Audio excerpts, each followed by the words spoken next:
Ini ikan paus dicium ya. Kalau mencium tangannya pengikut agama lain atau keningnya dengan keyakinan atau dengan harapan dapat barokah, malah kufur, murtad. Lalu ada yang pakai seragam merah putih, pakai apa di kepalanya itu? Sinterklas. Nggak boleh itu, apalagi di masjid. Lalu ada paus. Paus disanjung-sanjung sebagai bapak suci. Bahkan umat mayoritas itu tunduk cium-cium tangan. Paus Yohanes yang ke-12. Saudara tahu tidak paus ini? Dia lebih bejat dari pejinah. Assalamualaikum warahmatullahi wabarakatuh. Teman-teman udah pada tahu apa belum nih? Saya promosiin lagi channel kedua saya yang namanya DS Official Dodi Sefriadi. Kemarin saya bahas di channel kedua saya mengenai penghina Rasulullah Shallallahu Alaihi Wasallam, yang mana dia menghina Rasulullah dengan melukis wajah Rasulullah atau bentuk tubuh Rasulullah yang tidak pantas sekali disematkan kepada Rasulullah. Dan pada akhirnya penghina Rasulullah itu ya teman-teman bisa simaklah videonya, pada akhirnya terkena azab yang mengerikan sekali. Silahkan simak ya videonya di channel kedua saya. Oke, kali ini saya akan kembali lagi membahas sesuatu yang masih hangat diperbincangkan, yaitu adanya umat Islam atau sekelompok orang-orang Islam yang terlalu lebay menyambut kedatangan Paus Fransiskus ke Indonesia. Yang menjadi sorotan terutama Pak Menteri Agama dan Imam Besar Masjidil Istiqlal. Sudah banyak dai ataupun penceramah ataupun ustadz yang mengkritik hal ini, teman-teman. Tidak hanya dai ataupun penceramah dari kalangan salafi saja, melainkan ustadz dari kalangan yang disebut-sebut aswaja pun ternyata juga mengkritik adanya umat Islam yang menyambut Paus Fransiskus yang berlebih-lebihan. Ini kemarin yang Pak Paus itu kan dibacakan Quran, ada hafizah katanya. Kasihan si hafizah ini, perempuan lagi, di depan laki-laki, Kristen lagi. Lalu ketika datang ke situ ada yang cium tangannya. Loh, kok terhormat sekali. Mengagungkan orang di luar agama itu haram hukumnya. Bahkan satunya mencium keningnya. Saya dari tadi gak ada yang cium kepala saya. Mungkin khawatir saya belum mandi itu. Ini ikan paus dicium ya. Kalau mencium tangannya pengikut agama lain atau keningnya dengan keyakinan atau dengan harapan dapat barokah, malah kufur, murtad. Karena barokah selain dari pintu agamanya Rasulullah sudah ditutup. Rasulullah Nabi terakhir. Berkah ini melalui pintu Rasulullah atau orang-orang soleh atau ulama dari umatnya beliau. Kalau ulama tokoh dari luar agamanya tutup sudah, nggak ada pintu barokah, pintu kualat itu, pintu azab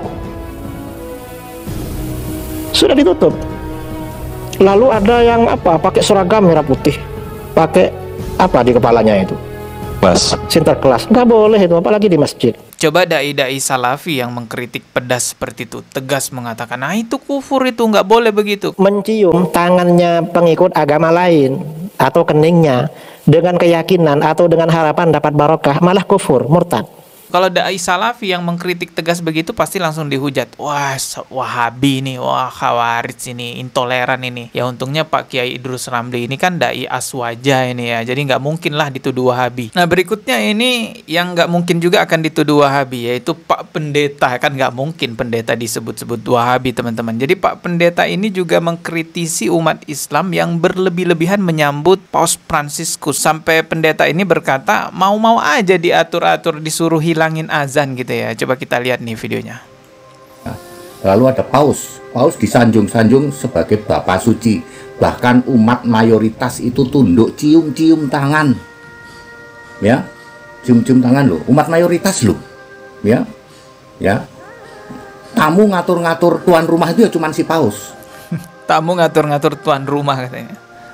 Tamu ngatur-ngatur tuan rumah. Ya, tolong nanti ya panggilan ibadah cuman running text. Tamu ngatur-ngatur tuan rumah. Umat mayoritas tunduk sama si paus yang ngaku sebagai bapak suci. Ya, ini menunjukkan bahwa apa? Satu guru satu ilmu. Satu guru satu ilmu katanya. Ini menunjukkan satu guru satu ilmu. Man Kristen yang menunjukkan kelas. Ya, Kristen tidak menyambut paus. Ya, seperti itu dong ya, sebagai kita kalau toh mau menyambut itu sebagai kepala negara ya. Ya betul. Oke. Ya. Ya, saya berharap semoga kedepannya negara Indonesia memiliki menteri agama yang benar-benar ngerti mengatur agama-agama yang ada di Indonesia. Mengerti tentang toleransi yang sebenar-benarnya, bukan menabrak syariat agama Islam. Ini semua kegaduhannya kan berawal dari menteri agama yang mau mengganti azan jadi running text. Ini seolah-olah paus ini manusia suci yang benar-benar harus dihormati oleh umat Islam. Berujung akhirnya diundang ke Istiqlal, dan imam besar Masjid Istiqlal juga kebablasan di sana. Menurut saya sangat keterlaluan, dan terus terang ini adalah ekspresi bahwa ada sesuatu yang telah melemah dalam hati kaum muslimin. Apalagi ada orang yang sampai secara ini mencium-cium kepalanya segala macam. Itu apa dasar nilai akidahnya? Pemahaman apa yang bersemayam di kepalanya sehingga dia tidak melakukan hal demikian dengan kehadiran ulama-ulama salafus saleh yang berdatangan silih berganti dalam beberapa waktu belakangan ini. Sekali lagi, pendapat saya adalah penyambutan yang berlebihan atau lebay itu layak untuk tidak dianggap sebagai suatu hal yang patut. Jelas, secara prinsip menerima tamu, kita menghormati tamu, tetapi tidak menjadikan tamu itu mengalahkan wala wal bara, mengalahkan mahabbatur Rasul. Ini ada persoalan tentang masalah itu. Terima kasih, dan selanjutnya Bung Kameramen. Semoga penyambutan yang berlebihan terhadap tamu non-muslim tidak terjadi lagi di Indonesia. Ya, sambutlah tamu dengan baik, dengan indah, sebagaimana mestinya, tidak melanggar syariat agama Islam, teman-teman. Oke, ini ada video terakhir yang akan kita reaksi. Ini adalah Pendeta Pak Muri Walianto Matalu. Beliau ini salah satu pendeta senior ya di Indonesia, teman-teman. Menjelaskan tentang sisi kelam kepausan. Jadi ada Paus Yohanes yang ke-12 itu memiliki sisi kelam yang menunjukkan bahwa seorang paus itu juga tidak sesuci yang kalian kira. Coba kalian simak nih videonya ini. Sekali lagi, ini bukan umat Islam loh ya yang mengatakan, tapi ini adalah dari kalangan umat Kristiani juga, yaitu Pak Pendeta senior juga nih di Indonesia. Langsung aja kita simak videonya. Paus Yohanes yang ke-12.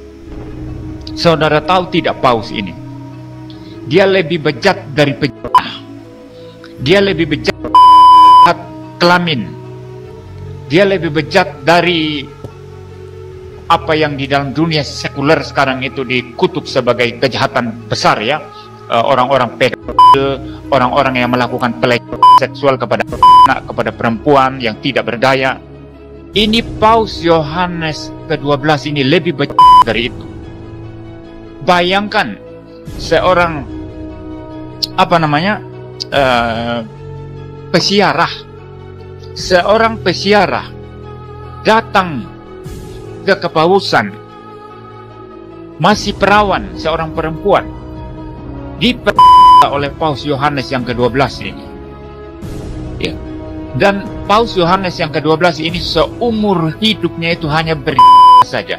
Pokoknya kerjaannya berzina, sampai suatu saat dia berzina dengan istri orang, dan suami istri orang itu membunuh Paus Yohanes yang ke-12 ini dan mati bunuh saat berzina. Wow, iya.